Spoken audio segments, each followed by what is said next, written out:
gospodina să ia zarzavat și vine acasă cu coșul încărcat, cu morcov, cu varză, cartofi, pătrunjel și sfeclă și ceapă, că toate-s la fel.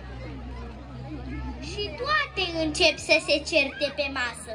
Ba eu sunt mai dulce, ba eu mai frumoasă, dar morcovi, ori varză, cartof, pătrunjel, ori sfeclă, ori ceapă, nu-s toate la fel.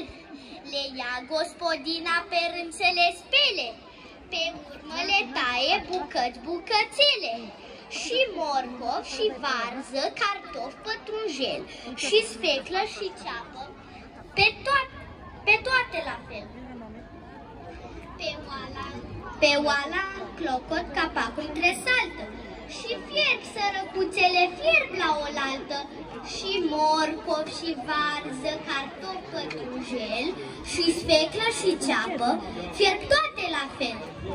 Acum tac toate, ce vreți să mai spună? Că supa e gata și trașnic de bună. Și morcov, și ceapă, cartof, pătrunjel, și sfeclă, și varză, pe toate la fel.